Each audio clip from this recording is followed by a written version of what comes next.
The following question and answer session took place at Kirpal Ashram on February 23rd, 1980.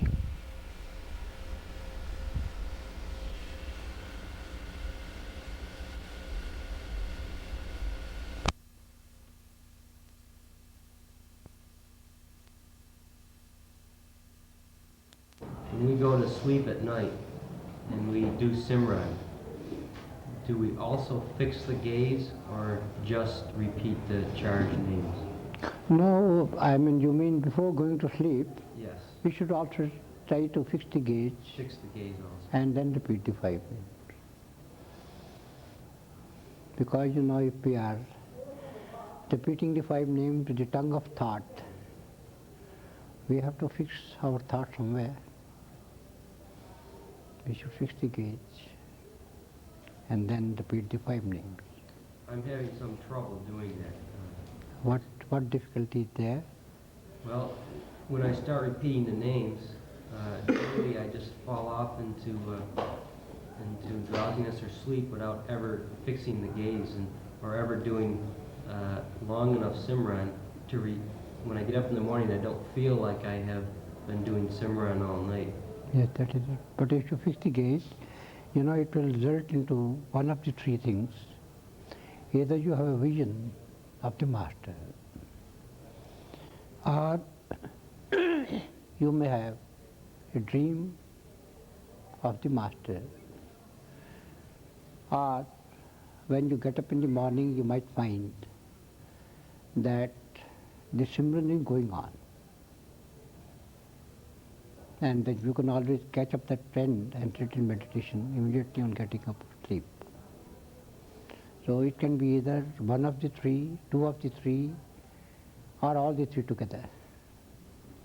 That is the advantage of doing Simran and fixing up your gaze before going to bed. Anything else? I would like to know the importance or the benefits of listening to the sound in the bhajan position. The posture in which we sit for bhajan is the posture in which we find the child in the womb. And if we are able to sit on that posture for a substantial period, then our withdrawal of sensory currents is much more quicker.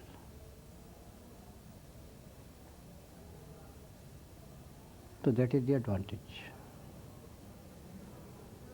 We are able to concentrate better when our sensory currents withdraw. Why is it that we're not asked to also do the gazing in the bhajan position? Because while repeating the 5 names, we have all to keep our attention here. And while listening to the sound current, whereas we try to be here, but all the same, we have to listen to the sound current which seemingly comes from our ears. Actually, the sound current is coming from middle path, because there are 3 paths: the left path, the right path, and the middle path. From the Shiv Netra, or the third eye, or the single eye. And the saints adopt the middle path, that is Ada, Pingala, and Sukhmana. So we adopt the Sushmana path, or the middle path, and the sound current comes from that. But since we are habituated to listen only through our ears, so in the initial stages, we are sitting here and we try to listen it from our ears. But even then, we have to keep our attention so far as possible at the eye focus, and then listen it from this place. Because if we go up after the sound will gradually become fainter and fainter, and ultimately it will vanish. So there also we have to concentrate at the eye focus of the eye, or at the eye center, or at the soul of the soul center, which is the third eye. And since we have to listen to the tune, There we listen to it alone. And at the time of doing the Simran, or repeating of the 5 names, we join contemplation and fixing of the gaze.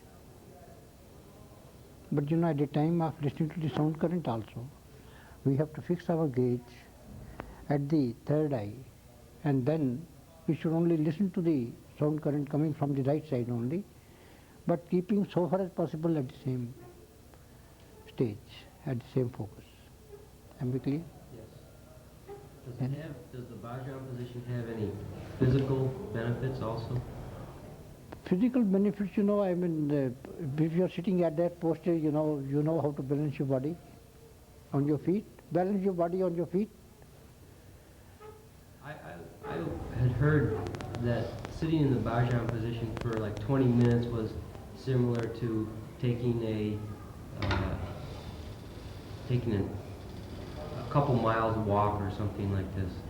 That it was very beneficial health-wise. No, that is all right, because it is balancing the whole body on your feet while in a sitting posture. That has its own benefits. But that is only from the health point of view. Here we mostly talk about the spiritual point of view. On the spiritual angle, our concentration is much more quicker when we are on this posture, because that is the original posture in which we are while in the mother's womb. Am I clear? Yes. Any other question? No, sir. Sometimes in addition to the normal thing I'm seeing inside, I'll have a different color light come. Pardon? If I see a different color light come within, am I still, if perhaps I know it to be a higher form of light or something, am I still to just be concentrating on the Yes. space and never waver to a different? So far as the different colors are concerned, you have always to give up a lower color when you get a higher color. But so far as the seat of the soul is concerned, it is between the 2 eyebrows, which we call to be the single eye or the third eye, and we have to be constantly there. Yes, I have trouble with my attention going astray while doing Simran. Somehow I don't seem to be able to keep doing Simran constantly during the day, and not in my meditations either. That somehow my attention doesn't seem to stay focused there properly. Have you ever appeared for any examination in your life, in your academic career? Yes. What do you do when you are in examination hall? Do you think of your lady love, or do you think of the outer space, or do you roam into the lanes of Paris? You are sitting in an examination hall, and the hall clock goes on saying tick, tick, tick, and you have only 3 hours, you have to solve 10 questions. And you happen to know at least 8 of them. What will you do? Will you afford to allow your mind to wander into the lane of your beloved? Or you'll see that your mind concentrates at the eye focus? What is your experience about it? The only difficulty I would have at the examinations was writing fast enough. Yes, at least I have never had any time, even if to scratch my head, during the Yes, time I'm in examination hall.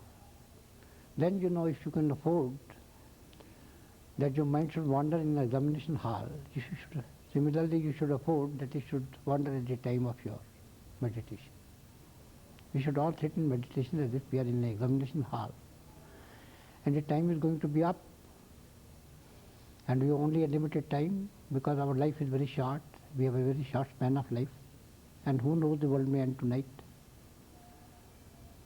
And we are able to meditate with the same zeal and passion. Only then we can succeed. Any half-hearted attention, half-hearted effort will not yield the right results. I was thinking that, if I did, that perhaps I'm too concerned with the quantity than the quality right now. Quantity is all right because, we make an attempt. But our results depend on the quality. Even if somebody sits in the bhajan posture for 3 hours and his mind does not concentrate even for 3 minutes, then, our results will not be appreciable. The results will depend on the time that we actually spend in concentration. And concentration is the essence of all meditation.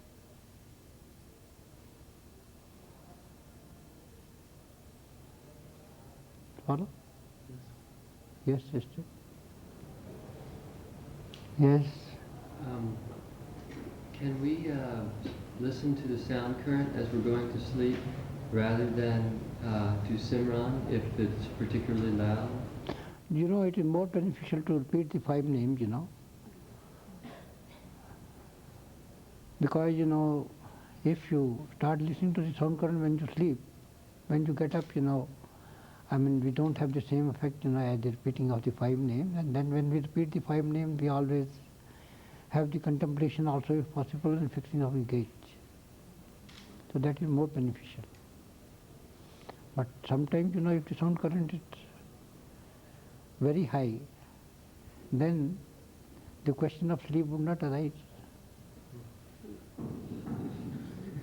Yes, I've had experiences in which, the sound current caused me vigils, sleepless nights. That also experience is there.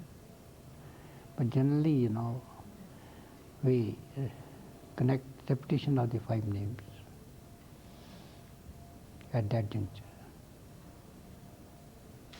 Yes? Yes, daughter? Yes? Yes? In Ocean of Grace Divine, Master Kripal said to one initiate, "What you see is you," when her mind was rattling. And I thought of that many times, and I wondered if you would explain that further. What you the basic concept of spirituality is, or mysticism is,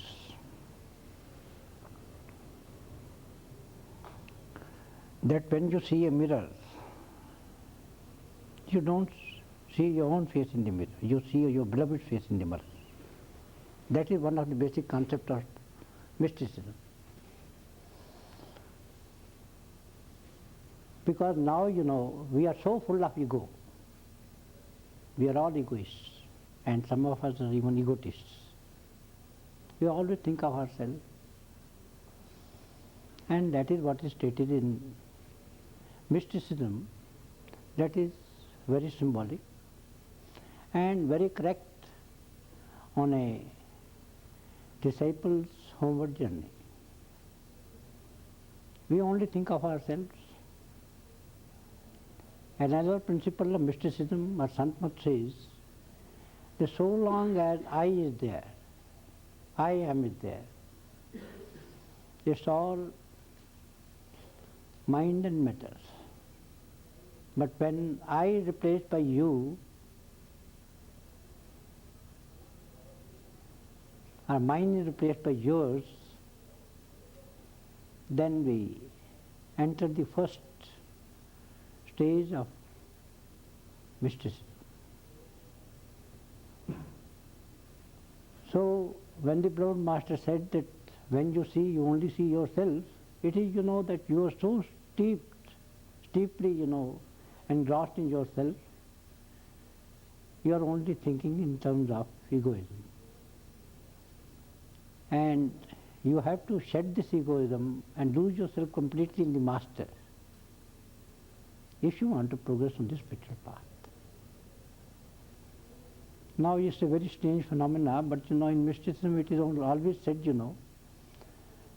as I explained, that if a lover sees in a mirror and he sees his own form in the mirror, he is no longer a lover. He is not a lover. He becomes a true lover only when he looks into the mirror and he sees the reflection of his beloved in the mirror. That is how they try to explain it. And you know, as our beloved Master told us so many times, it's only when I is replaced by you and mine is replaced by yours that we start making progress on the spiritual path. This reminds me of the famous happening in the life of Guru Nanak. His father wanted him to progress in the ordinary material world, but he was lost in remembrance of God. And he could not be good as a businessman because his father wanted him to be a businessman, so he tried his best. But Guru Nanak was not for business. In Urdu there are two words. One is sauda, sauda means business, and the other word with the same spelling is sauda. Sauda is lunacy, semi-lunacy, self-obliviousness. So he belonged to those who are completely lost in God. And in his case, you know, he belonged to the domain of sauda, which is semi-lunacy, complete self-effacement, you know, and merger in the master or communion with the master. They are not businessmen, and as marriage is never a business. Whosoever is in love, he doesn't look to his loss or his profit. He is prepared to sacrifice his all. This is the path of complete self-surrender.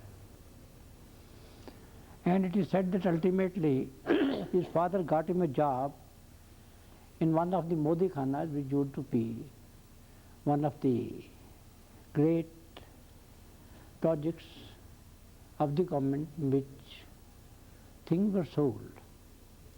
So people would come to him and he would weigh the grains and give to them, and they would deposit the money and go away. One day it is said that while he was just giving grains, he started counting 1, 2, 3, 4, 5, 6, 7, 8, 9, 10, 11, 12 and 13.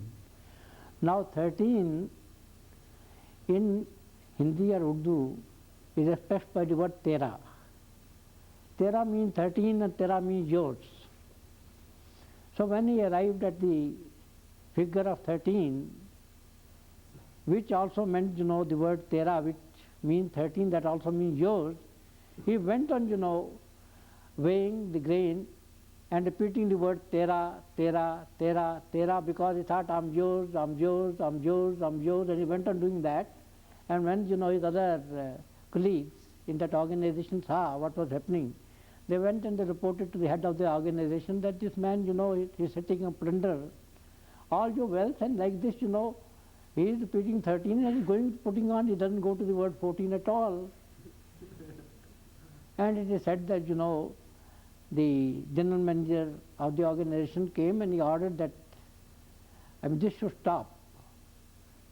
And at that stage, Guru Nanak said, all right, you are concerned with your own stocks, you better measure your stocks, you have them weighed. And when the stocks were weighed, there were much more in stock than their ledger showed. And then he said, here is my resignation. I will not serve you, you know, who do not understand even this preliminary thing. You know. Now I'll serve God because I have said I'm yours, I'm yours, I'm yours. And similarly, you know, so long as I remains, so long as we are seeing our own projection in everyone we meet, we are seeing our own reflection in everyone we meet, we cannot, truly speaking, progress on the spiritual path.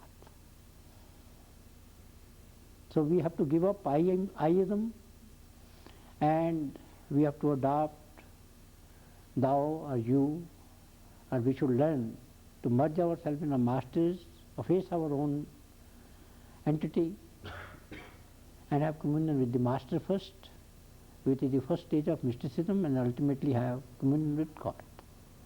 That is the meaning of what the master says. Am I clear?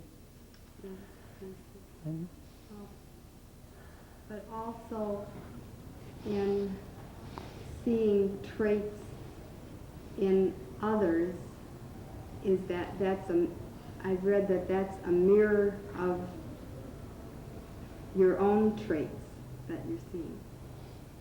That is, now we are ourselves filled with mind and matter, and we have all the vices on the face of the earth. So that is the reflection which we see. But if we have a little of godliness in us, then we start seeing good in everyone. If we are ourselves good, you'll find that everybody is good. If we go a step further and we start seeing God in every atom, we'll find everybody to be good, because we see the light of God in every man. Not only in every man, but in every living being, including plants. When a God-intoxicated man, he looks even at a bud, or a flower, or a little plant, or even an atom. In the universe he sees the image of his own master, image of God in that plant. So he loves all. He sees goodness in all. It is just like Bhai Ganaiah was a disciple of our 10th Guru, Guru Gobind Singh Ji Maharaj. And he had been allotted the job of giving water to the people on the battlefield. So some of his own colleagues came and they reported he seemed to be mixed up with the enemy, because we inflict wound on the enemy with very great difficulty, and he gives them water. The result is that they get up and they start fighting with us with all freshness.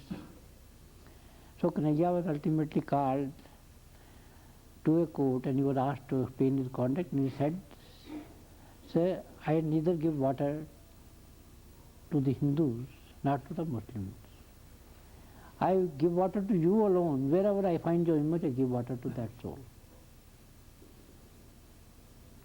And at that time, the 10th Guru proclaimed, he said, if anybody has understood my teaching correctly, it is Bhai Ganaiah.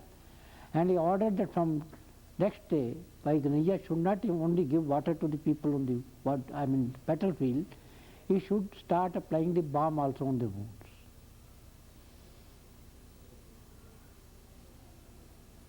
So, gradually as we progress on the path, and we go beyond the body consciousness, we see the effulgent form of our master, and gradually we merge in the effulgent form of our master, then we start seeing his image in everything in this world.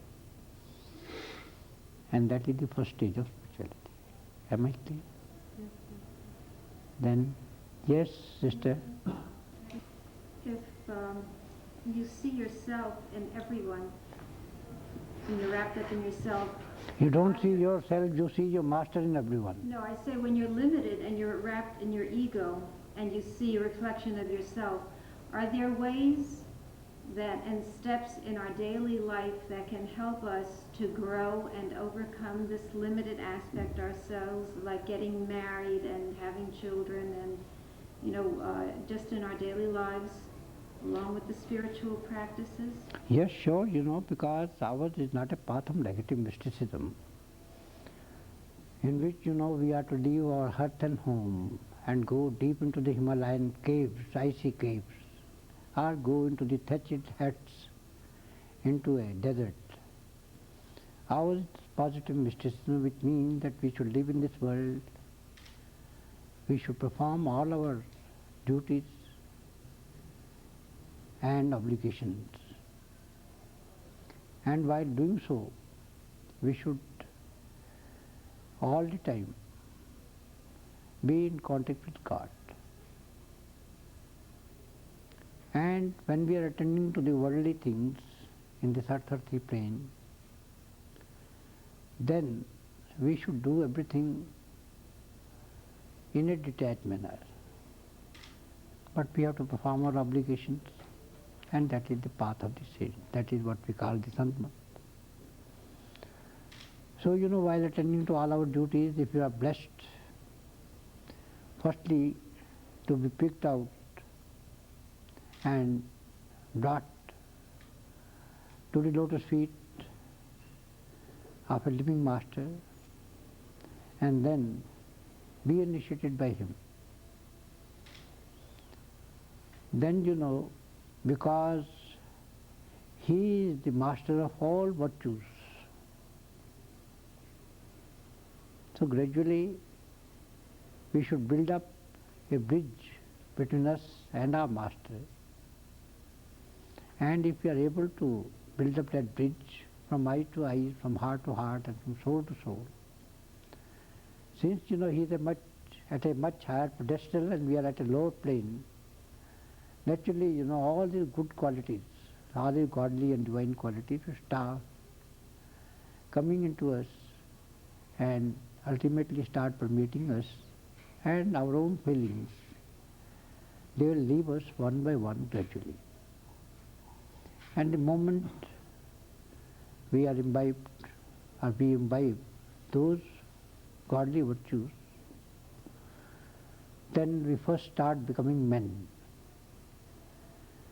And then we become integrated men, and when we become integrated men and perfect men after that, then we start proceeding on the spiritual path in the real sense of the word. The masters have always taught us the religion of man, and our beloved master often said that it is difficult to become a man, but once we become men, then it is not so difficult to find God.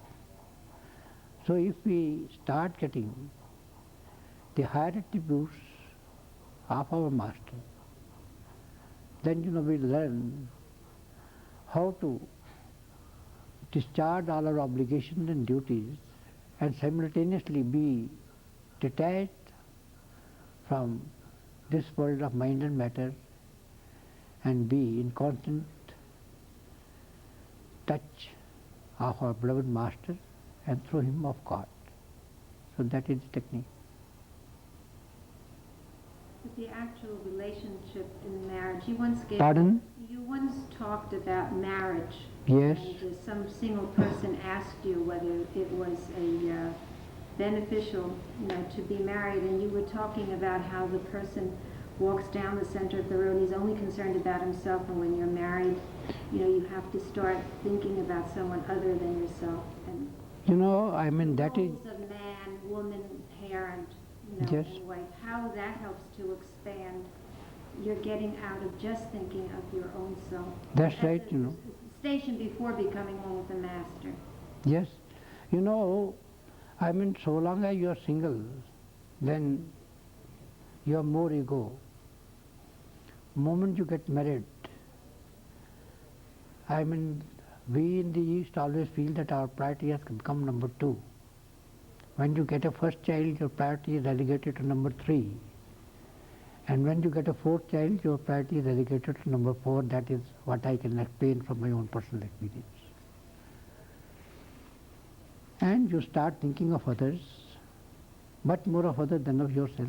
And this process of expansion should increase, First, this is the beloved master said.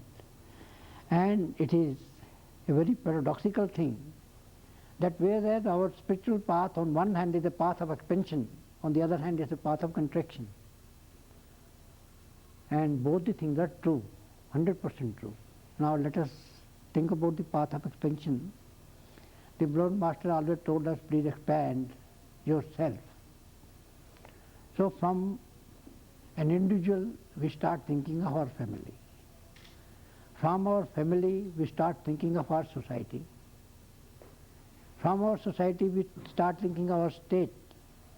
From the state level, when we expand, we start thinking of our nation. And from the national level, we expand to the international level. And from the international level, then we expand to the cosmic level. And when we reach the cosmic level, then because God is also, or our master is that level, then we are able to merge in our master. So this is the path of expansion. And the path of expansion is for us who are steeped in sins, who are steeped in mind and matter and disillusion. The other is the path of contraction. That is also true. Now look at God. God is cosmic.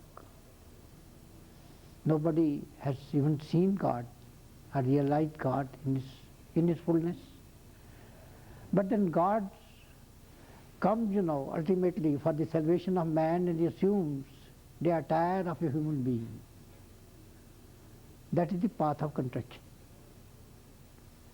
God from his cosmic level, he contracts and he personates, or he becomes a man who is really walking and talking God and who is God personified. So God from his own expanse, he contracts in the form of the beloved. And it is only through that process that we can go back to our eternal home. And we can again become a part of the ocean of all consciousness, which we call God. So on the one hand, whereas we are expanding ourselves, on the other hand, God is trying to contract himself and ultimately assume the form of an ordinary man. And it is by a combination of both the parts, because unless we come in contact with the Divine Master, we do not learn how to expand ourselves. And unless, God contracts from his original cosmic form into the form of a man, until he comes in that condensed form, in that man attire, we cannot learn from him how to expand ourselves. So both are necessary for our ultimate elevation and for the ultimate evolution of our soul and our becoming one with God. So that is the process, and the process is one of love. We know that God is all love, and our soul, being of the same essence of God, is also love, and the way back to God is also love. So the greater the love we have for the Master, the more rich we become for advancing on the spiritual path. The more prepared we are for advancing on our journey homewards. Am I clear? Two things in life teach us humility. To become parents. To have children is a normal function of one life. And many of our regularities are curved, idiosyncrasies pruned, and eccentricities controlled if we have a regular married life. And if we get children, the more we pay our attention to our own family and to our own children, and rising from that level to our own society, to our state, to our own nation, to the international level and to the cosmic level, the more advanced we are in the spiritual path, because in this manner we learn to serve selflessly. So these things, instead of becoming a bar, they are a help on the way, only if we are able to work under the proper guidance of a living Master. Am I clear? Then? In the diary form, under the fault pride of wealth, does that cover anything besides money or material things? No, that is only material thing, money and material things. Because there are three columns, one is the wealth, the other is the knowledge, the third is the power. That is, how we think ourselves superior to others.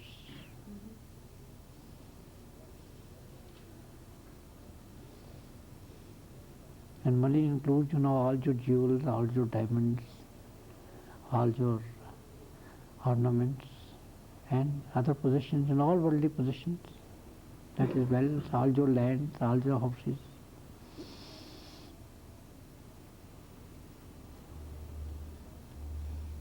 Am I clear?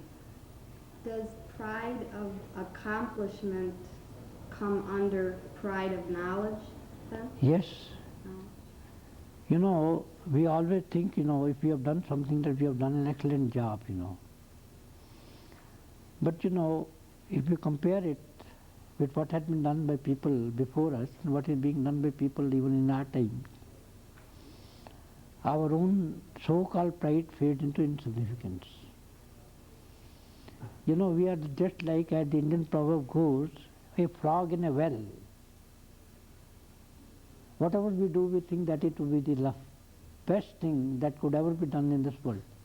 But just like a frog in a well, he thinks in his limited vision, with his limited vision, because we all go about with blinkers on. We don't have a wide vision. A frog thinks, that the well, probably that is much bigger than the oceans, because that is the only thing he has seen. So we, in our own limited spheres, and with our own limited vision, whatever we do, we think that to be the highest achievement. But if we happen to come out of a well and we want to see a little stream or a little pond, we'll know that pond is much greater than a well. And then when from a pond, we see a stream, become a part of a stream that is much bigger. And if ultimately we see what is the ocean, shoreless, those shores, then we understand, what is our own limitation. But so long as we are going about with our blinkers on, we can't have that wide vision. And this is, why we are always asked to go to the feet of a God-man, because God-man has a cosmic vision. He has a broad vision. Am I clear? Then somebody else raised their hand. Yes, yes. Master, when people listen to a talk about Master and they get a little interested but are not interested to become satsangi or to study the teachings, is there a little spiritual success for them? Yes, sure, At the moment they think of the Master, they are bound to benefit from it. And anybody who attends a talk given about the Master, and he likes certain portions and he visualizes what the Master could be,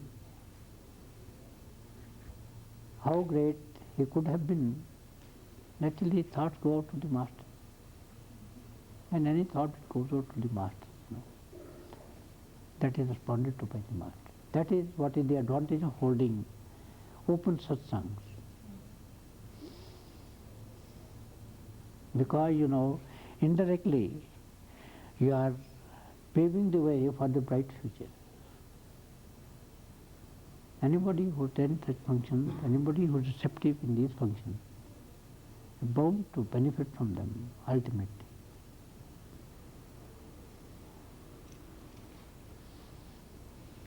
Master, can you speak on the predicament of discouragement and how the initiate can keep constancy in that period and ride it out? The predicament of?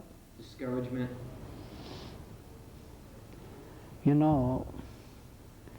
Brother, ours is not a path of disappointment, disillusionment, and discouragement. It's a path of positive hope. You know, it is true that our predicament is that we find temptations at every step of our life. And this is of which all the great saints and seers have talked about. The great Khwaja Hafiz has said that a man is just like a person who is bound with a wooden plank, and he is tied with it from his legs, from his waist, and from his chest. And that wooden plank is left into the sea, where there are high waves and low waves. And the instructions given to man are to beware and not to allow the clothes to get wet. Now, how is it possible? That is exactly the condition of man. One of the verses of one of my spiritual mentor, Hazrat Shamim Karhani, is that on the one hand, it has been ordered that we should not leave the path of virtue, and on the other hand, our very way has been decorated with temptations at every step. So that is the poor and helpless state of a man.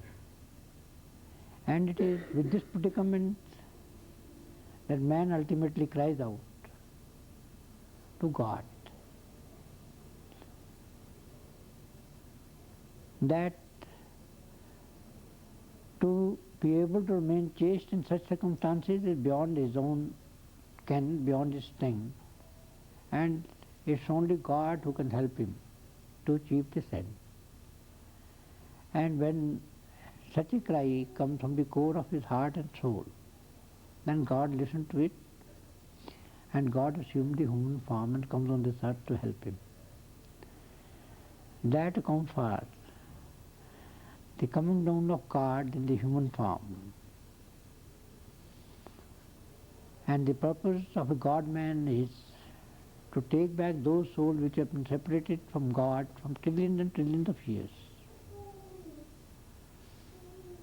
He comes with the sole objective of cleansing our souls and bringing about our ultimate communion with God. So that is our predicament, and there are stages in our life when we feel very disappointed and sometimes even disillusioned, and then we cry out for help. Because where human efforts fail, prayer succeeds. And it is the result of that ardent prayer, that sincere prayer, coming directly from the core of our hearts and soul, that God assumes the human form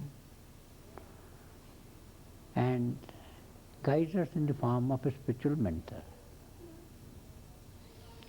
So, our masters, our living masters, are always prophets of hope. They are never prophets of doom. So if we are lucky enough to be blessed with a real living master who is a prophet of hope, then the question of having despondency, despair, disillusionment and disappointment will not arise. So, as our Prophet Master said, we should always learn to go jolly. And that we can do only if we are blessed by the lyrical glances of a living Master who, through his own sublime touch, teaches us to die while living. Because the real art of living is to learn how to die while living. And saints die many a time a day. And all scriptures say, learn to die so that you may begin to live. So it is only through the grace of a master, a real master, that we can learn to die while living. We can come above the body consciousness. We can achieve oneness with our master and ultimate achieve communion with God. And it is at that stage that we attain our eternal salvation, eternal bliss, eternal ecstasy, eternal peace. That is the panacea of all human ills. And the moment we get the sublime touch of the Master, then all despondency and despair and disillusionment and disappointment vanishes. Am I clear? Yes, Master. I have another question. Oh. What does the initiate do when... Pardon? What does the initiate do when the Master has given him so much that he feels he's not worthy to pray for more or to pray for grace because he's not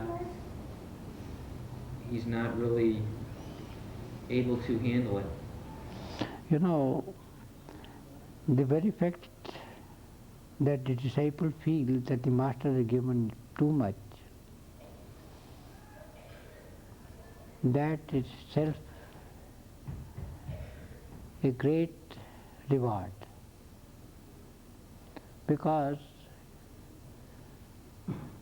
that develops a spirit of gratitude in the disciple, and that is what we lack. If we are able to develop gratitude for our Master, then there are no dearth of more and more blessing from the Master, because it's true that the Master is always gracious and he blesses us through his lyrical glances. But if we develop gratitude for him, then it attracts more grace from the Master. And more grace from the Master develops more gratitude on our part. And thus, you know, there are small acts, first of the Master's grace, then our gratitude, then again of the Master's grace, and then of our gratitude. And our gratitude must translate itself into action. Action means you're living up to the teachings of the Masters. Our beloved Master would always quote from Christ, "If you love me, keep my commandments." So if we have respect for the Master, if we have gratitude for the Master, it automatically means that we should mold our lives according to the commandment of the Masters. And if that is achieved, then we make very accelerated progress on our path. Am I clear? Yes, Master. Is there anything else the initiate can do other than following the commandments? You know, following the commandments of the Master includes everything. If the disciple doesn't live up to everything that they should or could, how does that affect the Master? You know, that only means that his progress is slowed down, you know. Ultimately, you know, everybody had to pass through the same channel. Unless, you know, we follow the commandments of the Masters in the fullness, we can't make the desired progress on the path, you know. Yes. That will only delay our ultimate goal. Yes, but I mean, does it have some effect on the Master? No, yes, No. you know, a master duty is a very onerous one. And our great Hazur would often say, you know, the moment a master initiates a disciple, he sits within the disciple and does not leave him or her till he or she has reached the final home, the Satchikhand. And supposing a master initiates a large number of disciples, and all of them do not go to their ultimate home in a lifetime, then even when the master leaves the body, although he is to go and ultimately merge in God, he keeps on coming up to the astral plane. And he continues doing so until all those who have been initiated by him have reached the ultimate goal. So the mission of the master is not complete unless all the disciples have reached their eternal. And this is what the great Guru said, that when we complete one mission, then we are sent to another mission. So if there are disciples like me who are worthless and who make very slow movements and who have sometimes to be carried on this path, they don't move at all. They have a tendency to move in the opposite direction. Ultimately they are all brought round and they all proceed on the same path, and ultimately they come above the body consciousness, and they cross the stages and reach Sachkhand. The master can't take any rest. Master's job continues. So our broad master always said that the success of a teacher is to see that everybody passes the class with credit. So if all of us have followed the path creditably and reached our goal, that will mean rest for the master, because the master's mission would be completed only then. Am I clear? Master, could you expand a little bit more on gratitude? Because I know you once said that if we were grateful, we would all make great spiritual progress and our problems would be over. Yet we tend always to look at the things that go wrong, not the things that go right. Sister, our whole attitude on life had to be reoriented.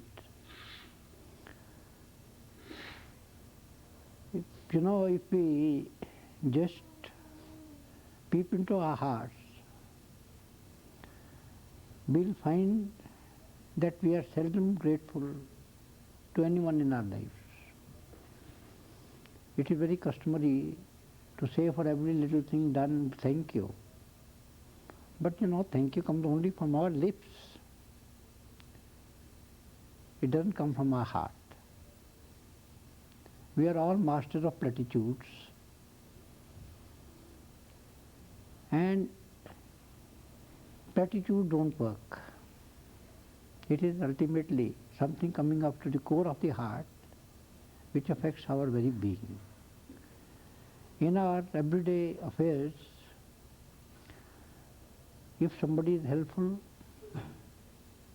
we think, he must have done it probably either, to repay something we have done to him, or in expectation of something that he might expect from us. We are not really grateful to whatever help is given to us. And that element of gratitude is almost conspicuous by absence in our lives. So if we learn to be really grateful to God, then we'll always remember God. God has given us this body. God has given us this very life. But we never express our gratitude to God. We are all the time grumbling.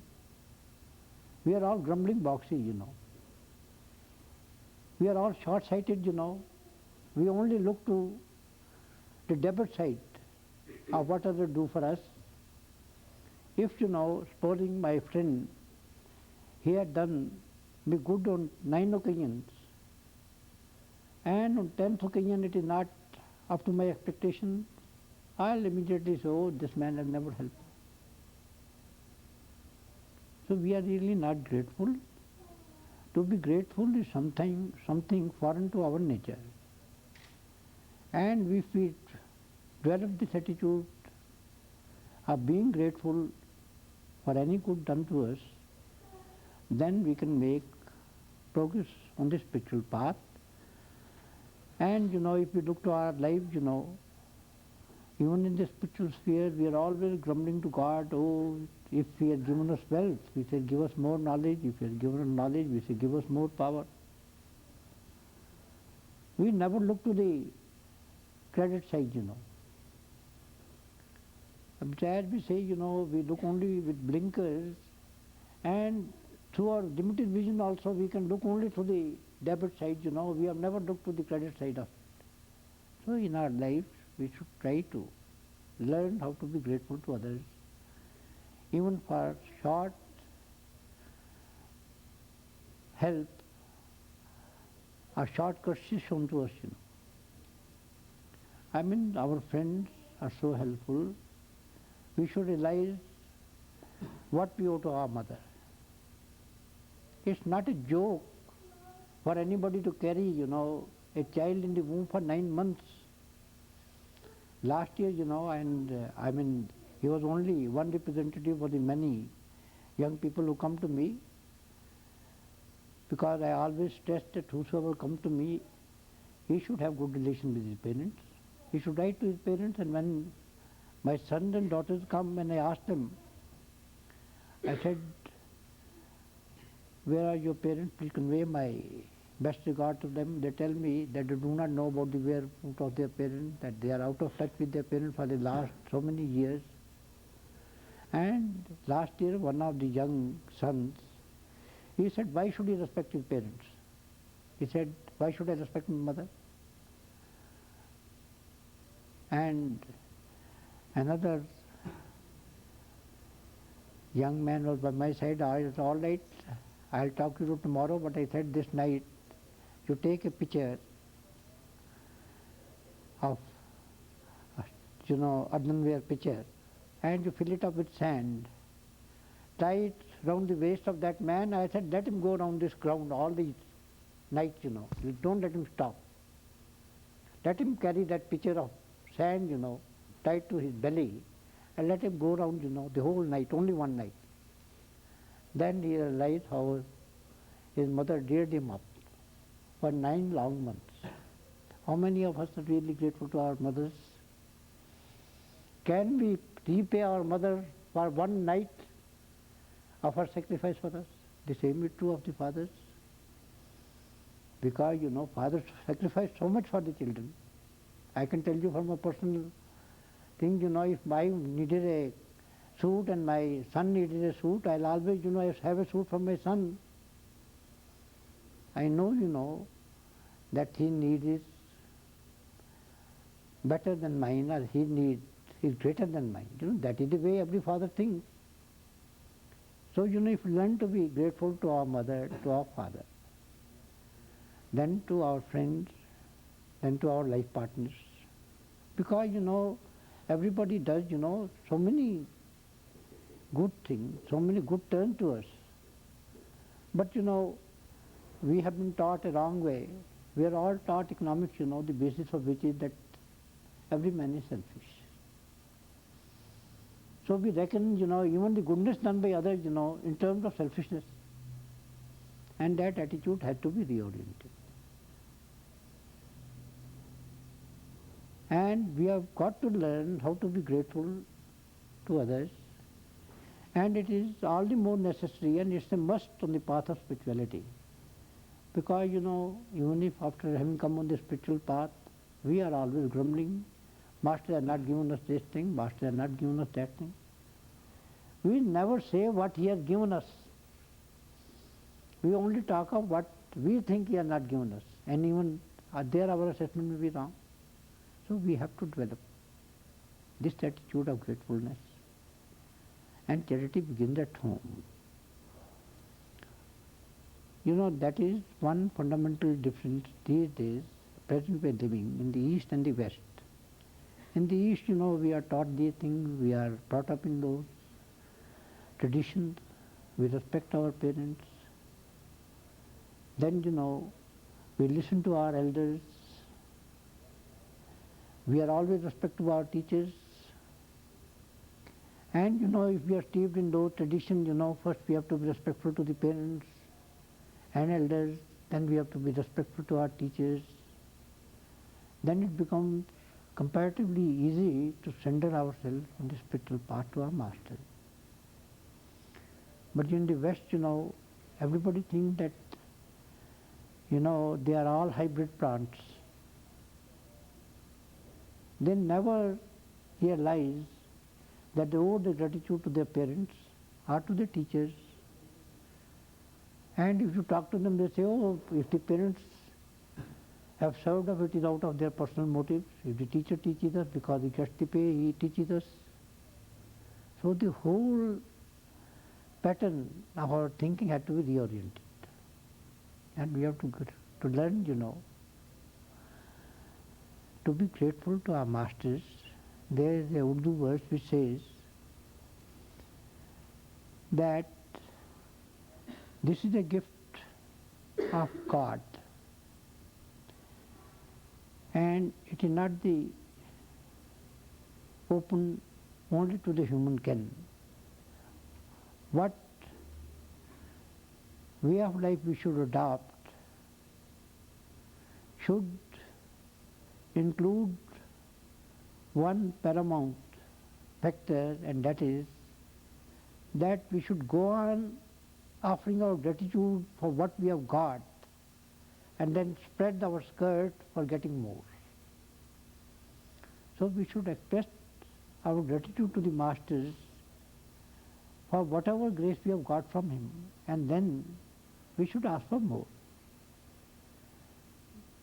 It's just like, although they are in tradition in the West as well as in the East, now grace before meal. Our scripture teaches that we should pray to God for whatever food he has given us. But do we ever do that? Are we living up to our scriptures? The trouble is that in present day, way of life is going away and away from our scriptures. Only if we could come and we could adopt our lives according to the scriptures, then our life would be ethical. And once our lives are ethical, then we'll start becoming men in the true sense of the word. And it's only after we have become men, that we can follow the spiritual path. And gratitude is an integral part of our ethical life. That is the granite base or the foundation on which we have to build up the magnificent edifice of our spiritual awakening and spiritual progress. So that is the importance of gratitude in our life. Master, when you said before that it's a gift, quite often we're not grateful because we feel it's our due, that the things that we get are owed to us somehow. No, but then, sister, have we thought what are our obligations? I know it's a tendency. The tendency is that we are always too conscious of our rights. It is all right to be conscious of the rights, provided you are equally conscious of your duties. But they aren't rights, are they? Pardon? No, we don't really earn what No, but I said, that is what I say, that is a blinkered eye view. That is a short-sighted vision, and this vision has got to be changed. This way of life has got to be changed. This is what I said, that our very way of life and our very vision has got to be reoriented, and only then we can follow this path. But it's the egotism in the person. If Yes. the person is humble. That is all egoism, when egoism goes, then you start seeing things in two perspectives, You should start seeing things in that true perspective.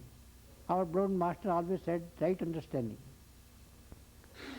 is basis of our spirituality. The trouble is we don't get the right understanding. And to have right understanding, our whole pattern of life must undergo a radical change. Our whole vision should be reoriented. Now, we look at it, everything, with a jaundiced eye. We should be able to see with our broad vision and assume a pattern of life which is in accordance with our scriptures. And then we'll find, that progress in the spiritual path will not be difficult. Yes? What can we do if we really want to follow the Master's commandments and want to have gratitude? To develop love for him. But if we really want to, but keep falling short of it. If you fall short of it, then you go without the grace. After all, you know, Master has blessed us in 3 ways. First blessing was from God, that we got this human form. Because this human form is the crown of creation, or the roof of creation. The second is that we are all like lost sheep.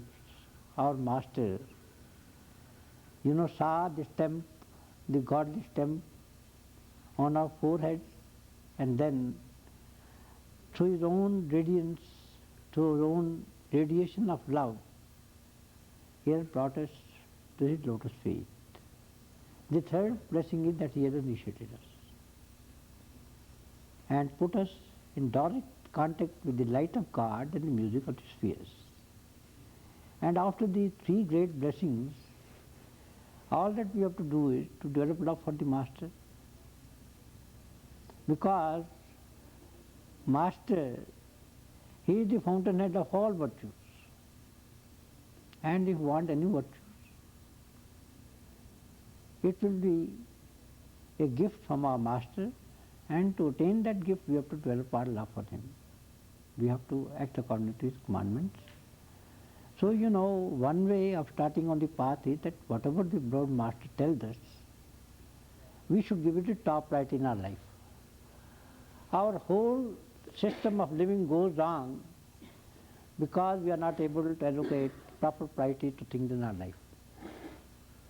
You know, look at the priorities of your life. Each one of us can peep into our hearts. We find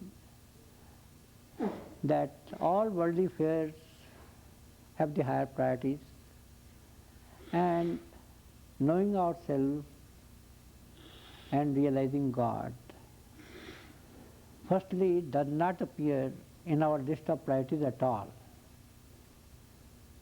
And if it appears, it has the lowest priority, you know.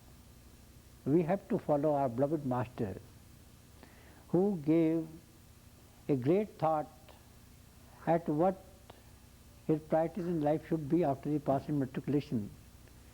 And after thinking of all the pros and cons for 7 long days, he came to the conclusion, God first and world afterwards. And he never looked back.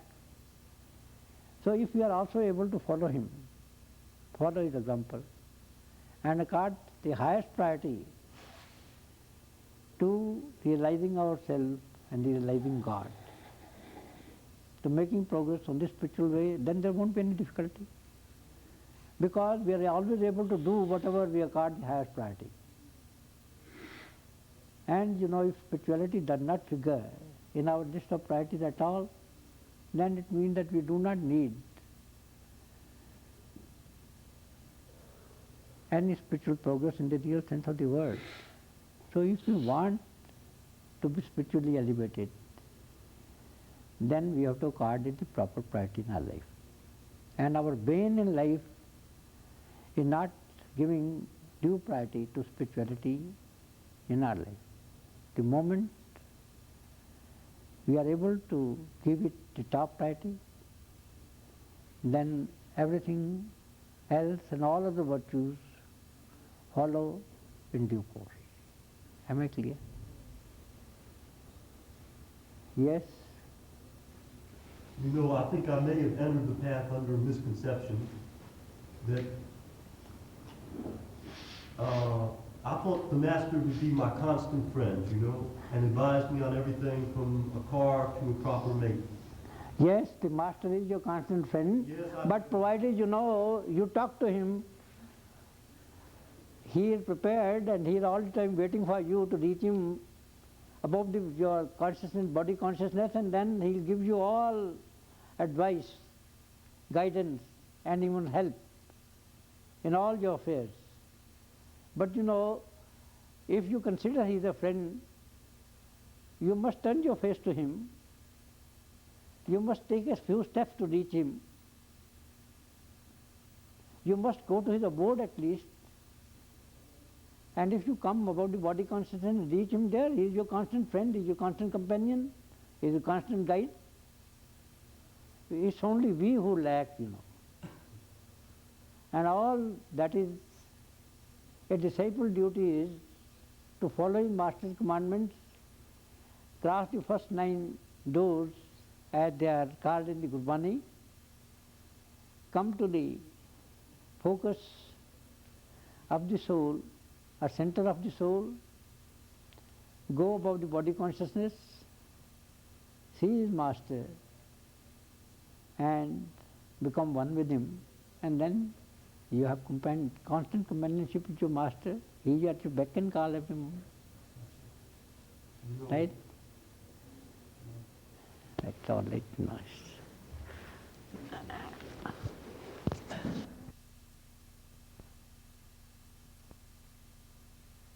January the 21st, 1980, Kirpal Ashram, questions and answers. Yes. Any questions, sister? Master, there's some people here that weren't here on the 9th, and you gave us a summary of the talk at the Festival of Glory. You gave us a summary in English of your talk. Yes. And it would be nice if you could give that summary again so that we could have it on the videotape.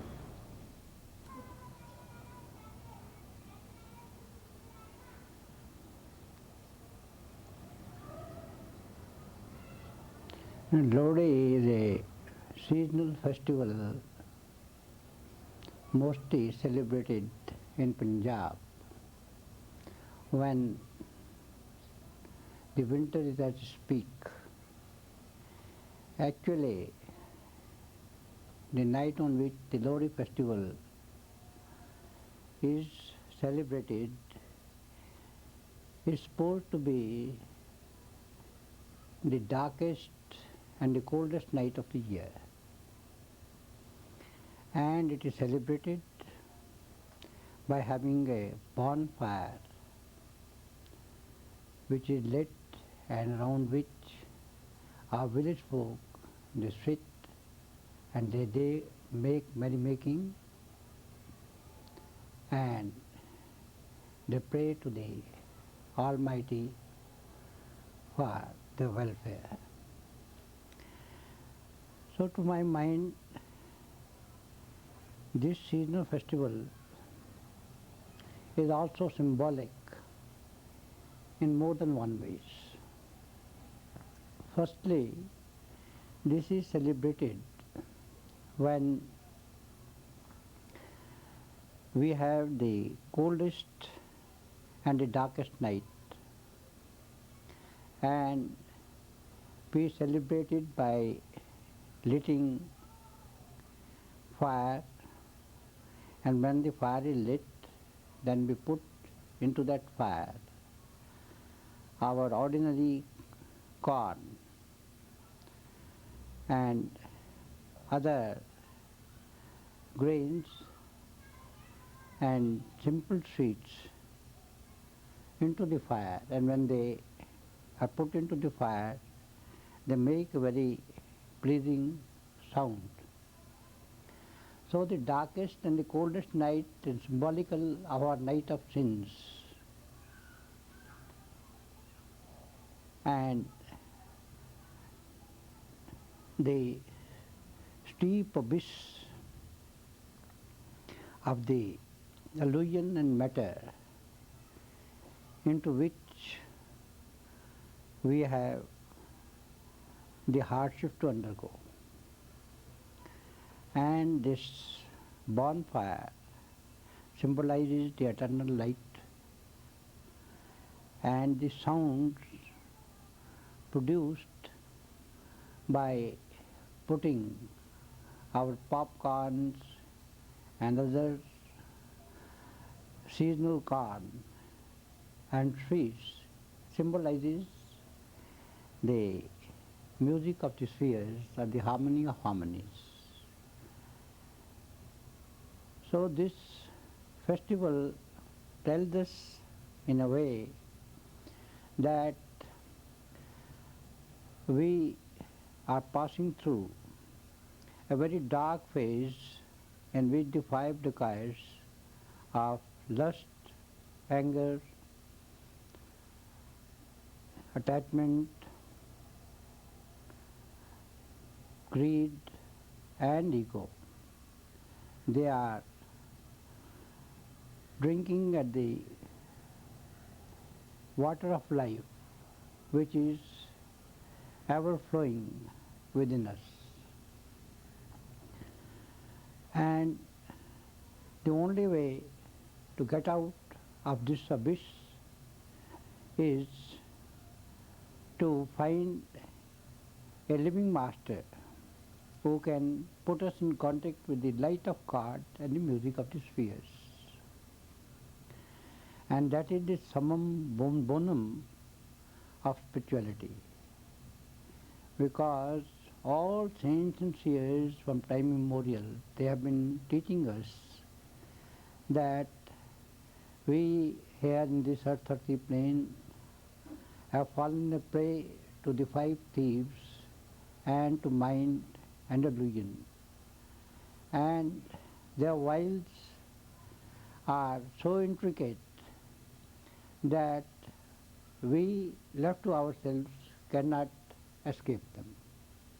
And it is only when we escape them that we can go into the higher planes, and ultimately we can have the very purpose of our life, which is knowing ourselves and realizing God. So this festival symbolizes how we are all fallen a prey to mind and illusion, and how the only way to get out of it is the path of the light of God and music of the spheres. And this path is the gift of a living master. So, to my mind, it appeared that this season festival epitomizes the history of mankind from time immemorial.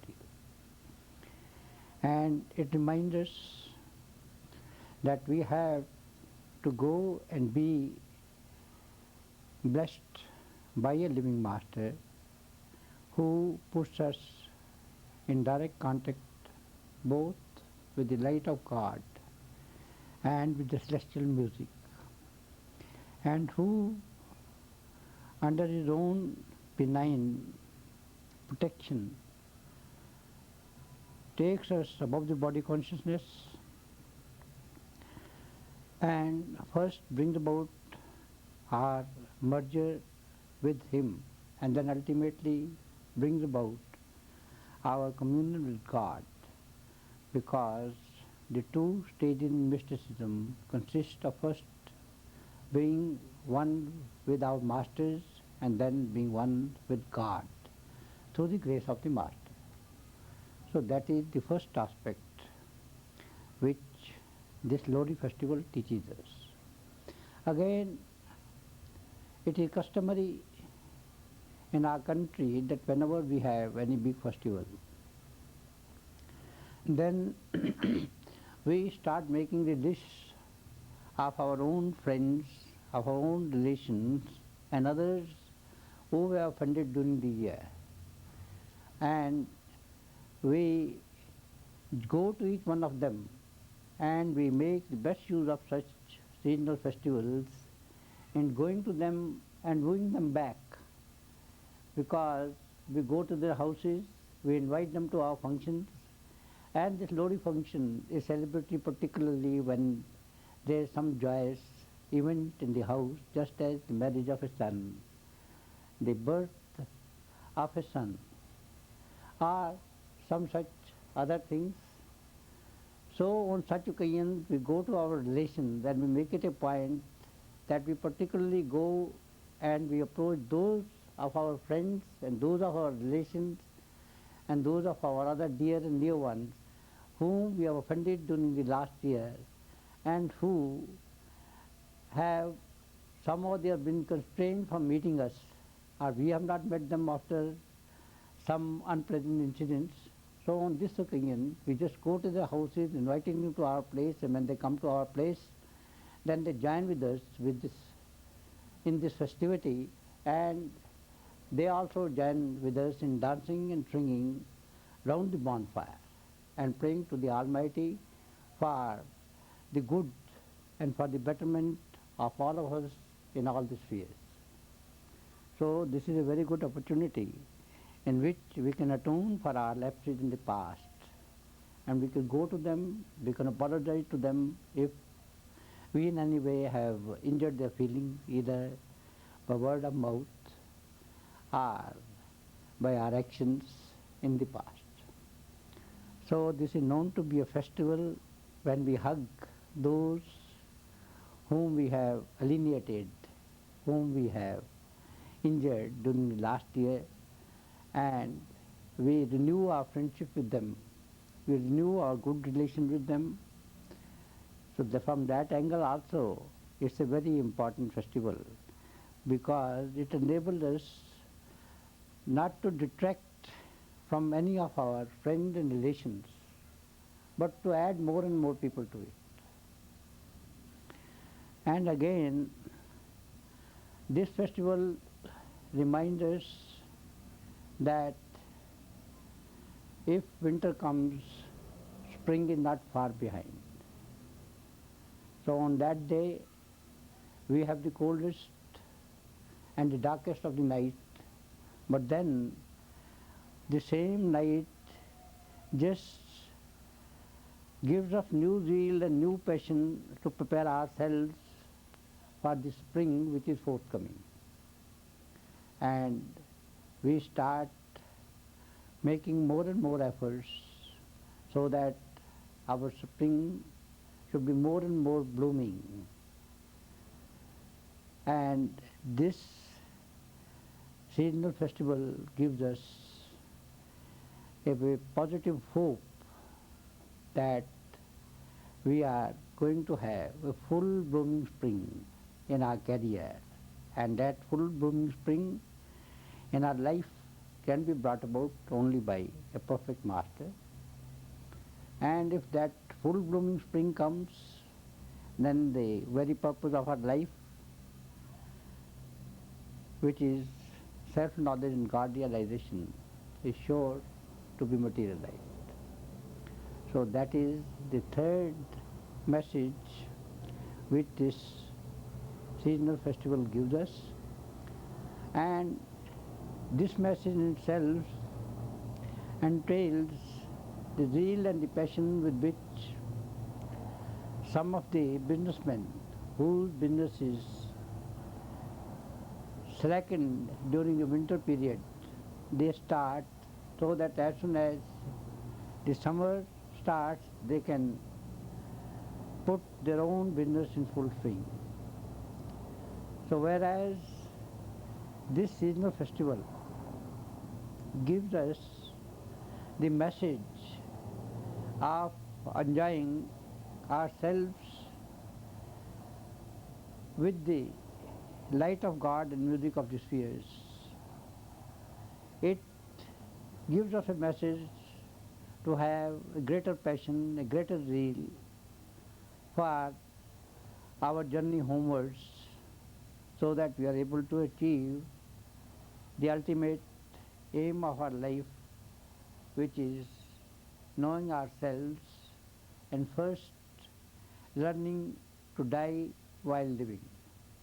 And through this process, coming about the body consciousness, and after passing the stars, the sun and the moon, to come face to face with the radiant form of the Master within, and to become one with our own masters, and then under the Master's protective wings, to proceed on our journey homewards, to reach Sachkhand, our eternal home, and thereafter continue our journey, so I to reach the ultimate stage known as the Nami, where a drop of ocean, a drop of consciousness merges in the ocean of all consciousness, or a ray of light merges in the sun. So from that angle, this is a very important seasonal festival. And if we are able to get the message which it gives and to mold our lives so as to make the best of that message, then we would have solved the mystery of life and death and attained the ultimate aim of the human life, which is self-knowledge and God realization. So this is in a few words that I have explained the importance of this festival. That day I went into greater details. Anything else? You, brother? You, brother? Yes, brother? Yes, John? Yes? Master, I have a question. When the disciple comes to the Master to be with the Master, by his example, we can learn how to reconstruct our lives so that we're living morally and ethically as the Master is that example. But to what degree does the Master, being with the Master physically, affect our meditations? You know, when we are in physical presence of the Master, we are enjoying his spiritual aura. Because wherever the Master is sitting, he is radiating eternal love, eternal ecstasy, eternal bliss. And to the extent we are affected by that aesthetic radiance, our meditations improve. And then again, when we are with the Master, then whenever, we are dumbfounded or whenever, we are flabbergasted by any obsession, we can straight away inquire it from the Master and we get rid of our obsession, we get rid of our strong feelings, which in the absence of the Master we take a long time to overcome. So firstly, when we are in the presence of the Master, we benefit from the radiance with the Master showers all around. And if with the grace of the Master we are able to partake sufficiently of it, then our meditations are better. Then we are more concentrated, we are more receptive. Because whereas on the one hand it is true that we have to do our duty and we have to sit in meditation and we have to mold our lives according to the commandments of the Master, on the other hand it is also true that we are receptive to the extent the Master chooses to grant us these blessings, and again we are able to realize the Master only to the extent he chooses to reveal himself. So both these things are correct. So when we are with the Master physically, then we can make the most of those blessed moments by being with the Master and looking into his eyes and trying to get a glimpse from the Master. I try to catch the eye as the proverb goes, because that then puts us in ecstasy divine. And second advantage is that when we are with the Master, then we have ready reckoner before us. So whatever question we have to ask, we can ask him straight away and he'll give us a reply, and that settles most of our doubts. And in most of the cases the Master gives us the references also, so that we can go to the books, because some of us are of intellectual type, and just to satisfy our hunger he gives us the actual references from the various books, and that helps us in getting rid of our doubts. And getting rid of doubts, that is a must on the spiritual path. So when we are with the Master, we should try to make the most of such opportunity, because such opportunities are very few and they are only given to the blessed souls.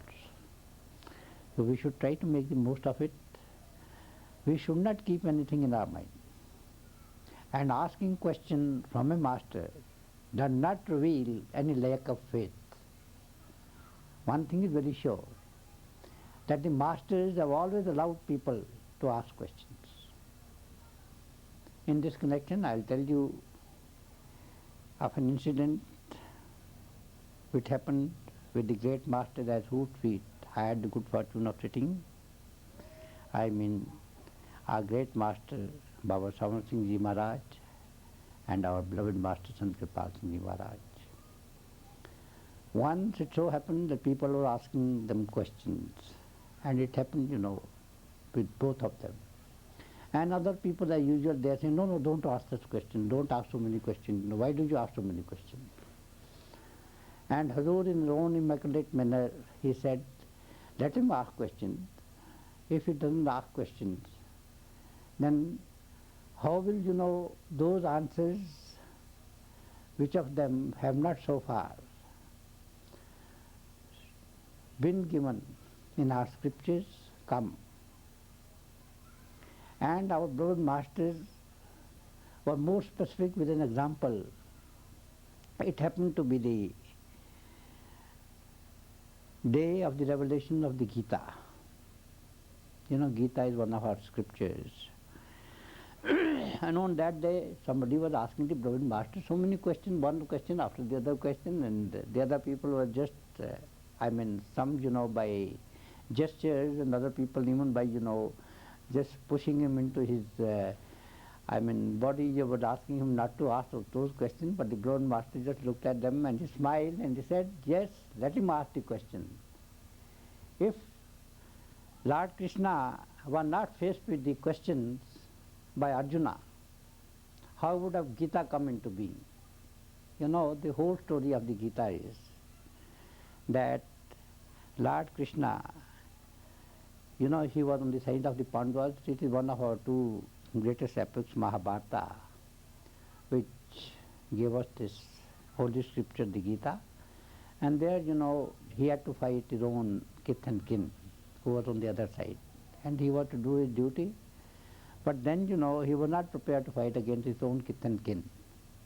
So he declined. He said, I'm not prepared to fight with them. And Lord Arjuna, Lord Krishna, he said, all right, you can ask any number of questions you like. So, Lord Krishna went on answering the question, and Arjuna went on asking the question. And that is, which gave us the Holy Gita. So, our Prabhupada Master said, whatever questions you have, one thing that we should ensure is that when we ask our questions, we should be very sincere about them. We should not ask the question just, with a view to flaunt our own knowledge, but the question should be with a view to remove our genuine doubts. And if we ask questions, they should be most welcome. And all masters, at least, two masters at whose feet I have been sitting, they have been answering it. And there are so many other scriptures which have come in the question of answers and questions. So questions and answers have been the order of the day so far as the saints are concerned, and so many scriptures that we have, they are in the form of questions and answers, questions asked by the disciples and answers given by the masters. So we should not be afraid of asking questions from our masters. And when we get the answers, when we get the perfect answers, that will allay our doubts and that will help us in concentrating better and following the path of the masters better. So to be in the physical presence of the masters is a very great blessing.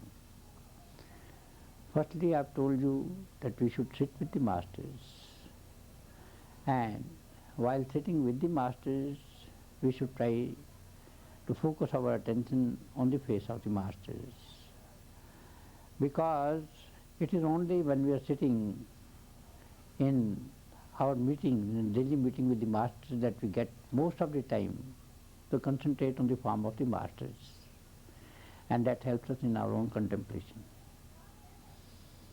So on the one hand, we remove all our doubts by our personal discussions, and on the other hand, when we are sitting with the masters while they giving some discourse, and if we are totally absorbed in the master, if we are totally lost into the eyes of the master, we feel a state of ecstasy, and in that process, we develop our contemplation also.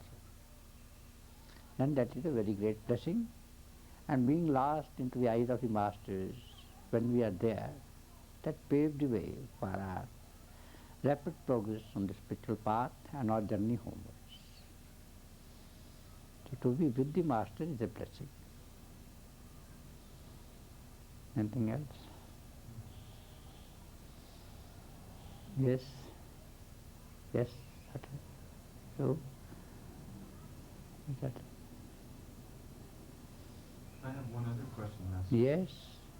If the disciple has a personal problem that relates with another person, that's involved with another person, but he feels shy about bringing up the problem, thinking that he might, shed a dark light on his, on his brother, should he bring this up to the master? When you are in the master's presence and you have such a problem, you should try to reconcile it at your own end. You shouldn't stand on false prestige, and if you have something against a fellow disciple or a fellow seeker after truth, you should have the courage of conviction to go and talk to him. And you will find that 99% of your problems, which are mostly based on misunderstanding, would be solved. But in case there is some problem, which you are not able to solve, even after having talked to your friend, then you can bring it to the notice of the master, and the master will come to your rescue. After all, these are ordinary problems. And although, we think, that these are the problems which have occurred for the first time in human history, we find, that there are oft-repeated problems which have been facing mankind from time immemorial, time and again. So, he'll find a ready solution for all these. As I said, he's a ready reckoner, he's a computer, he's something else, because when I use the word ready reckoner and a computer, which work as machines, it doesn't work as machines, but these are only symbols, in the symbolic sense, that they give you answer in no time, in the twinkle of an eye, as you call it, and your problem will fly off. They will fly into the outer space and will not affect you any longer. So it's better to make use of that opportunity and be with your masters and solve all your problems. That is one advantage that you get by being at the feet of a master, supposing you are away. So either if you are away, you should have developed yourself spiritually so high that you are able to talk to your master within, and the master is at your beck and call. You can ask him any question you like by just closing your eyes, inverting within, or even by opening your eyes, because sometimes the master talks to you even outside as he talks to you inside. But if we have not attained that stage, then sometimes we find ourselves with a predicament, and we find a lot of difficulty, and even if we write to the masters, although mostly it happens that the moment we think of the master, or the moment we write to the master, many of our problems are out. But then sometimes it takes some time, and that is a tortuous time. That's a time full of suspense. So in the presence of the master, all the suspense can be avoided. All that tortuous period can be avoided, and we should try to make the most of it. So in case of some personal grievances, the first thing is to make our best to settle things at our own end, without wasting any time. And if we don't succeed in it, then we can always open our heart to the masters. After all, the masters, whatever we speak to the masters, you can rest assured that that only remains with the master. And if there's something good about you, the master might talk over, but he keeps your secrets. And you should never be doubtful whether, whatever you tell to the master, that is going to be public property or not. I mean, that is, what often restrains us from opening our heart to the Master. So you can take him into confidence and you can talk whatever you feel about your fellow initiates, fellow disciples, of your fellow seekers after truth, and you will find that the problem would be solved and vanish into nothingness, and you will proceed on your path with a greater zeal and a greater passion. Anything else?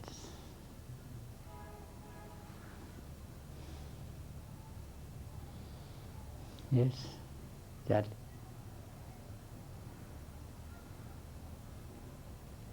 Your brother, Paul. Yes, sister. Master, could you speak to us a little more on how to develop the longing to forgive? Sometimes How to, forgive, pardon, how to? forgiveness. Forgiveness. Forgiveness is also a way of life.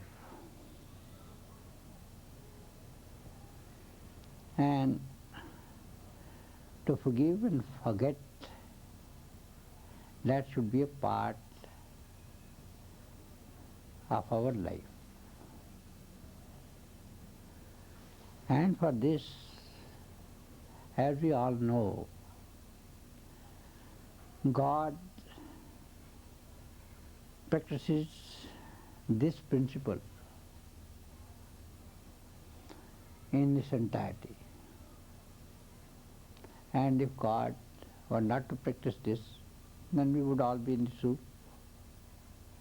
And Master being God personified, Master also practices this principle.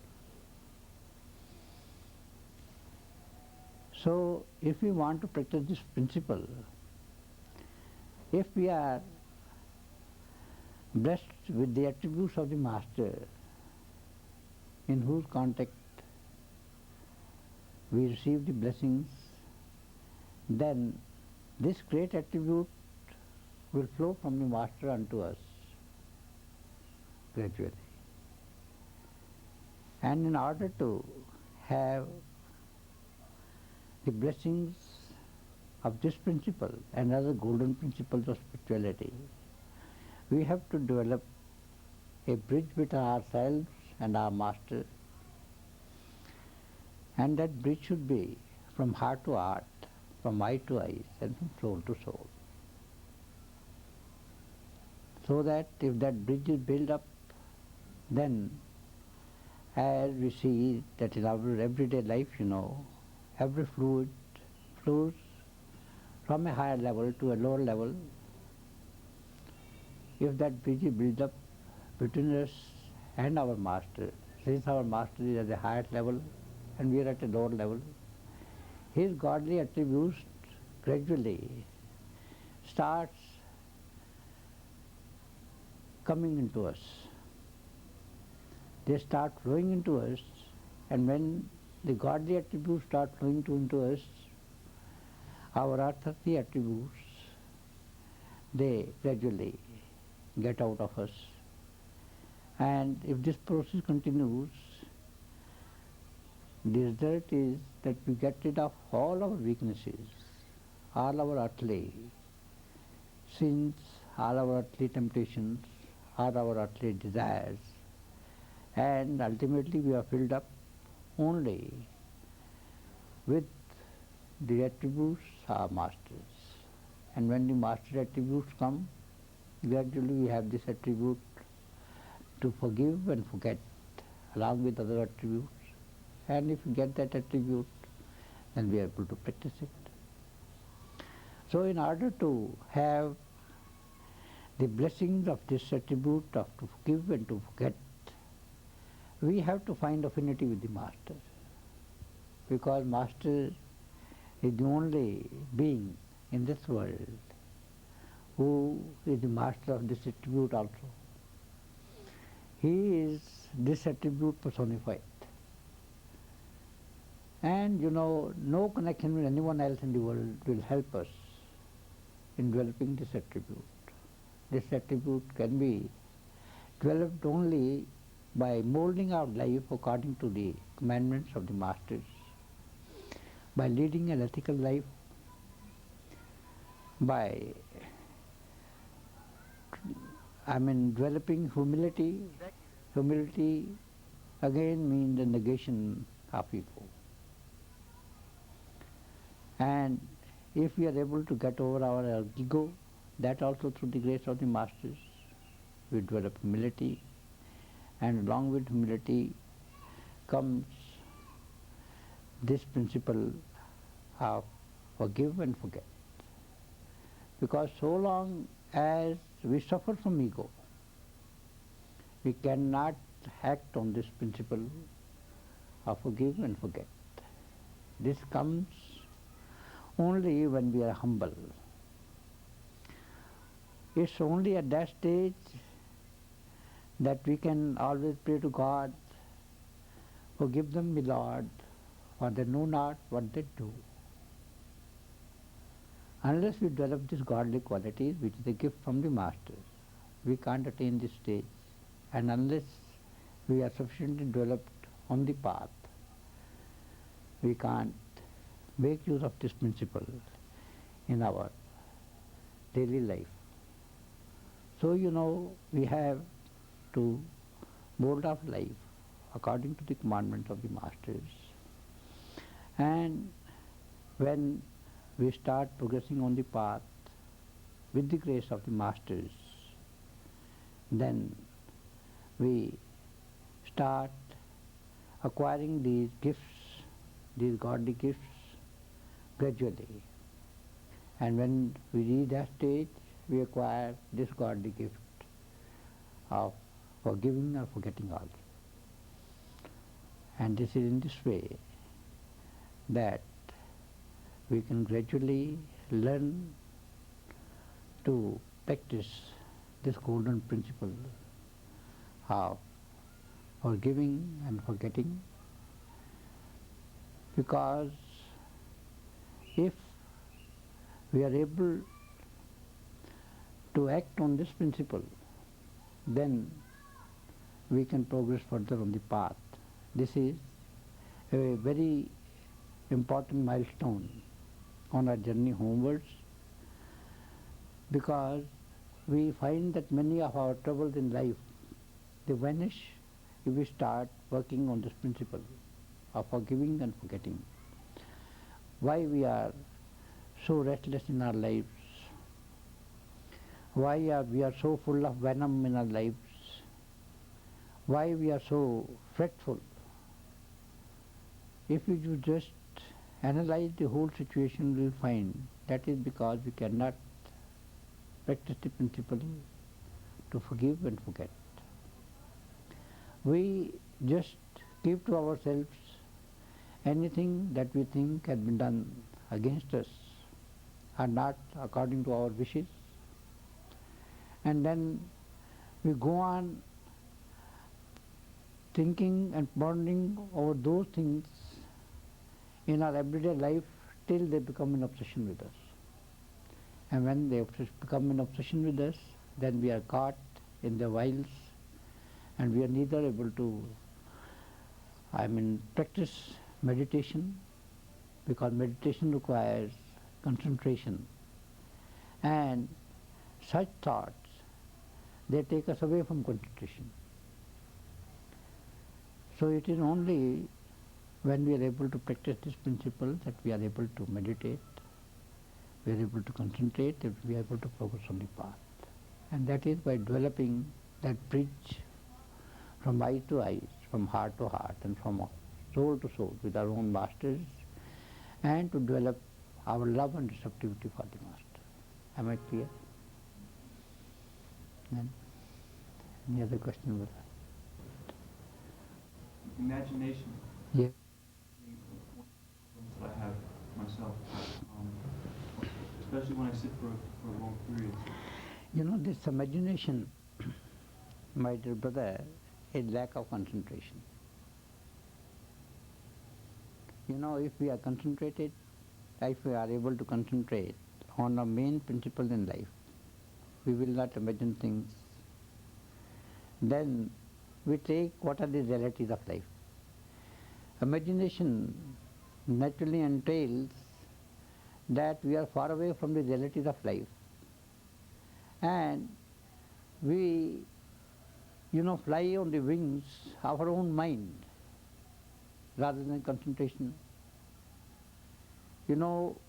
One thing is, when we are concentrating, then we have the mind under our control. And when the mind is under our control, then we look only to the realities of life.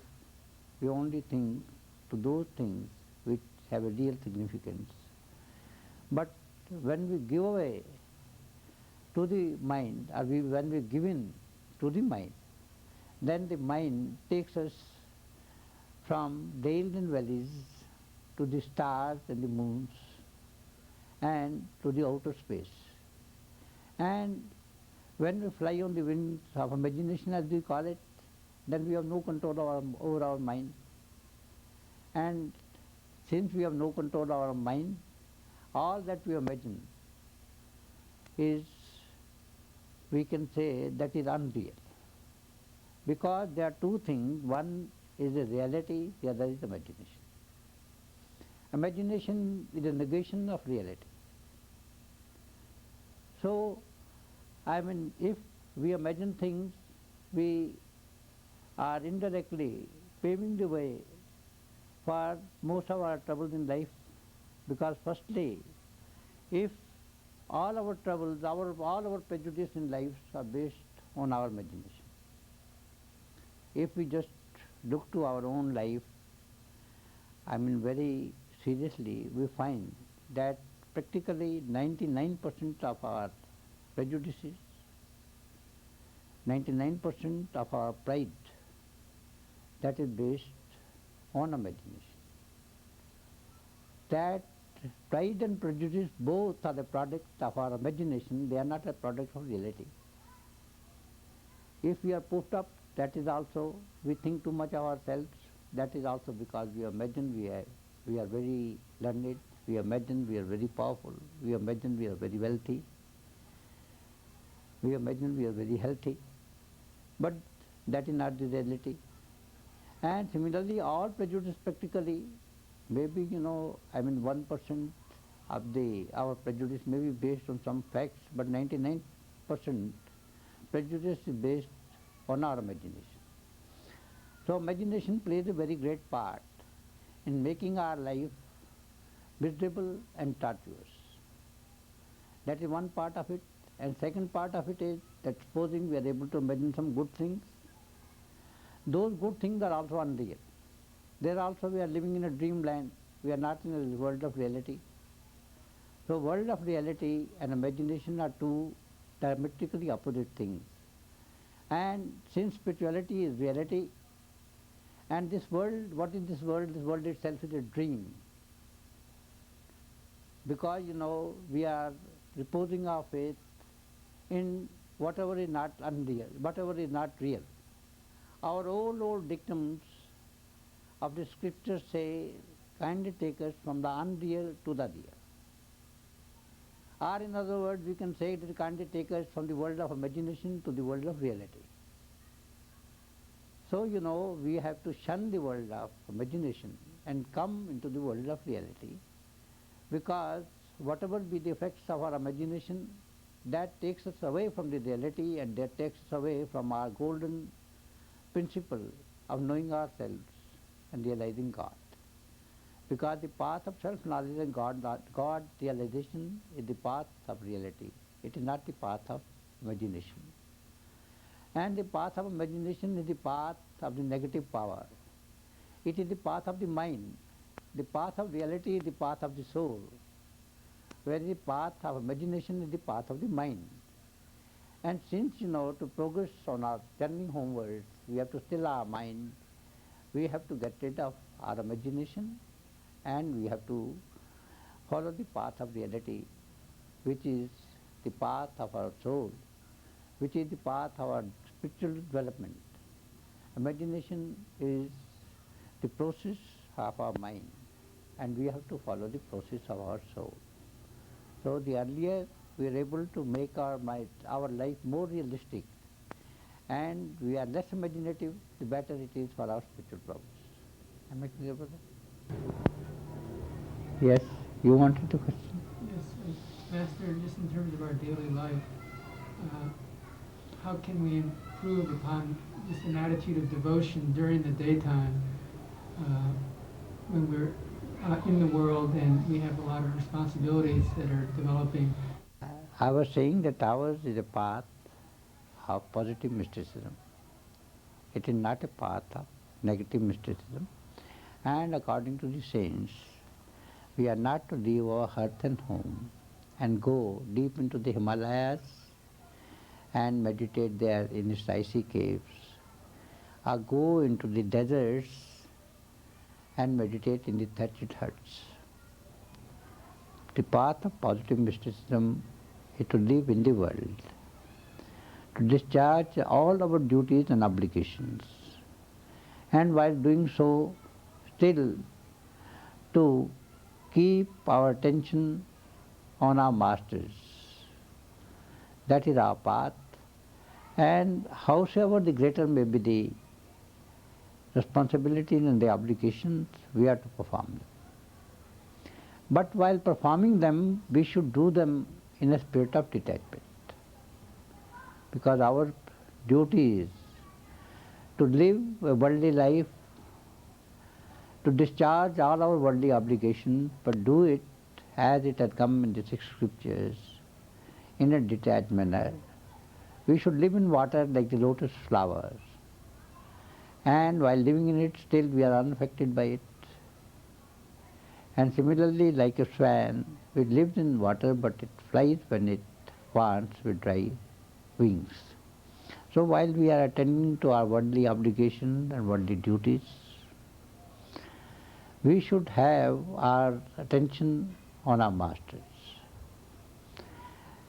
There is a Punjabi proverb which says that our hands to work and our attention to our beloved.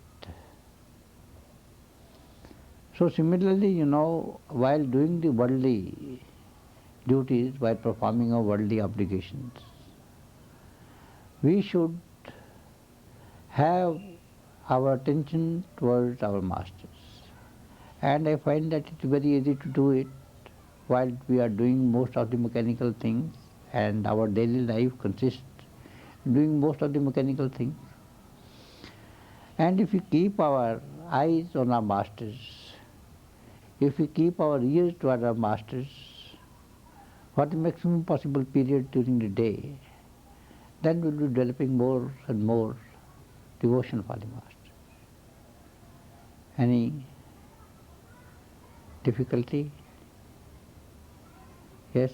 Well, that seems that's part of it. Then there's also just when the mind is being used for one's job. Yes, sometimes when the mind is also being used, as soon as you get an opportunity, you again think of your masters. I've been working in a government office, I've been giving dictations for hours, I've been attending to a meeting for hours. But the moment you are, away from that job, then you can always think of your masters.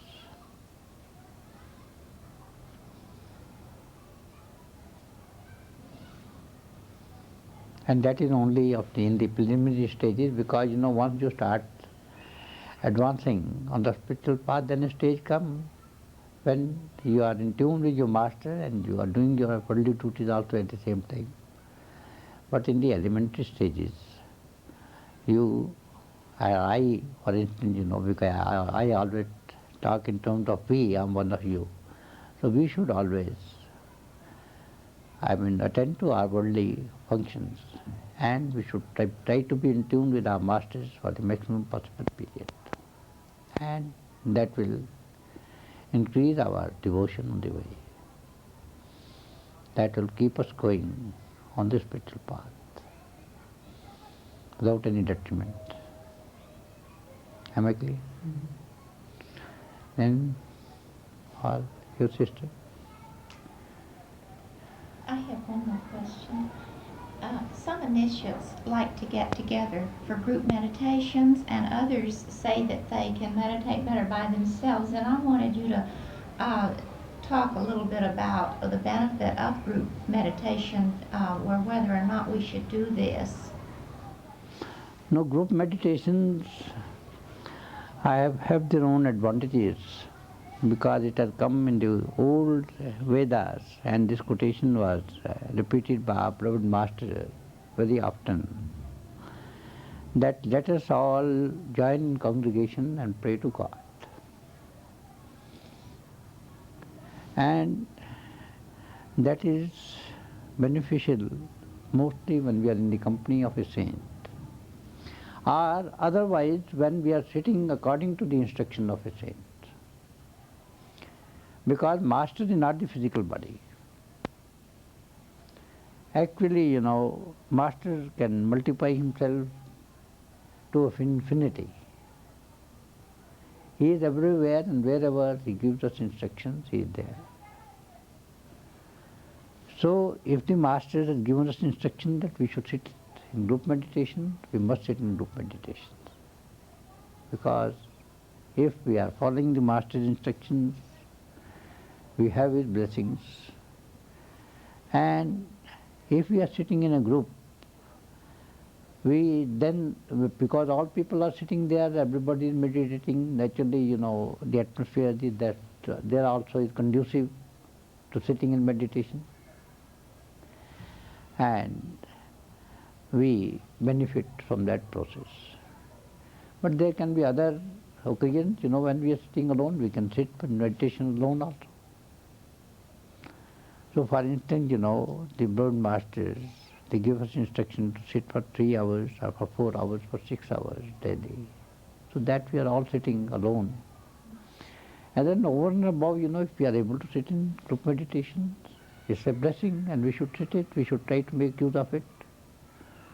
Because the beloved Masters previously always said that if there are 5 disciples, the Master is with them. But our great Master gave us still further concession, and he said that even if there are two disciples, the Master is with them. So you have the added blessings and you gain from this process.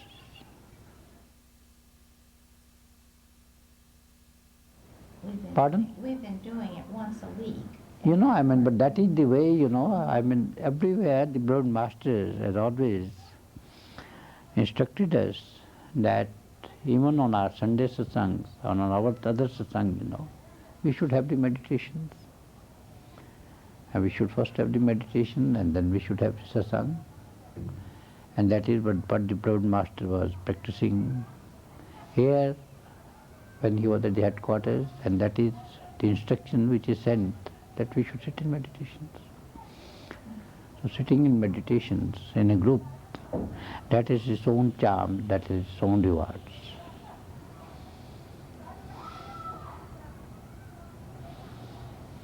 Yes.